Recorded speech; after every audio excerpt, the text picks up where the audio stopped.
ঠিক আর 30 মিনিট পরেই ত্রিদেশীয় সিরিজের প্রথম ম্যাচ নারী দলে শুরু হবে, কিন্তু আমার পেছনটাই ময়লার ভাগাড়, এতটাই দুর্গন্ধ, মাস্ক ব্যবহার করতে বাধ্য হতে হচ্ছে। দর্শকরা এদিক থেকে প্রবেশ করছেন মূল গেট বলা চলে, 1 নম্বর গেট, মূল গেট। এই মূল গেট দিয়ে দর্শকরা প্রবেশ করছেন, কিন্তু প্রবেশ মুখেই তাদের নাকে গন্ধ যাচ্ছে, দুর্গন্ধ। আমরা দেখছি যে অনেক বিদেশি দর্শক তারাও কিন্তু মাঠে প্রবেশ করেছেন, বিদেশি দর্শক মাঠে প্রবেশ করেছেন, তারাও এই দিক দিয়ে গিয়েছেন এবং নাক ছিটকিয়েছেন, এমন একটা দৃশ্য। আমরা পাশেই দেখছি বিভিন্ন খাবার বিক্রি হচ্ছে দর্শকদের জন্য, দর্শকদের সুবিধার জন্যই, কারণ অনেক সময় তাদের ক্ষুধা লাগে, খাবারের প্রয়োজন হয়। কিন্তু এই খাবারগুলোতে কি এই দুর্গন্ধের যে জীবাণু সেটা আসলে লাগে কিনা, যায় কিনা, একটু আপনার কাছ থেকে জানতে চাবো। ওই যে ময়লা, দুর্গন্ধ কি নাকে যায়?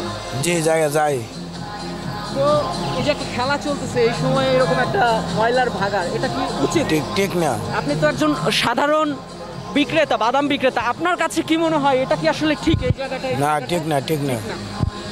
আমরা কয়েকজন ব্যবসায়ীর সাথে কথা বলবো, একটু আপনার সাথে একটু কথা বলতে চাই। এখানে যে ময়লার ভাগাড়, হ্যাঁ, খেলা চলছে, একটা ইন্টারন্যাশনাল ম্যাচ, খাবারও বিক্রি হচ্ছে, আপনি খাবারও খাচ্ছেন, একটা ইন্টারন্যাশনাল ম্যাচের সময় এরকম ময়লার ভাগাড়, আপনি একজন সাধারণ দর্শক হিসেবে, সাধারণ মানুষ হিসেবে কি মনে হয় এরকম থাকা কি উচিত, বা আমাদের দেশের জন্য মানটা আসলে কোথায় থাকলো, কি মনে হয়? এটার জন্য আসলে ইন্টারন্যাশনাল কোনো ভেন্যুর জন্য না, এমনিও স্বাভাবিকভাবে এরকম ময়লার বাগান দেখতেও ভালো লাগে না, এবং এটা আমাদের স্বাস্থ্যসম্মতও না।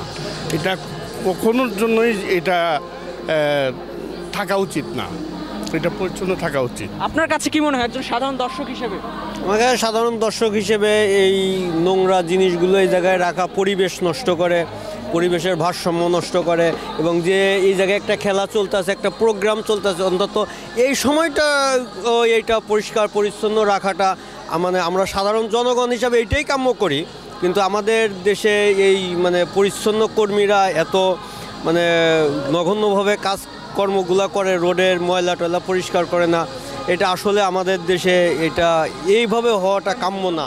আমরা আরেকজন ব্যবসায়ী ভাইয়ের সঙ্গে কথা বলবো। ভাইয়া, একটু জানতে চাই, আপনার পেছনটা একটু ময়লার ভাগাড়, হ্যাঁ, এই যে আপনি একজন সাধারণ আপনার ফুচকা বিক্রেতা, আপনার কি মনে হয় এরকম ময়লার ভাগাড় কি থাকা উচিত?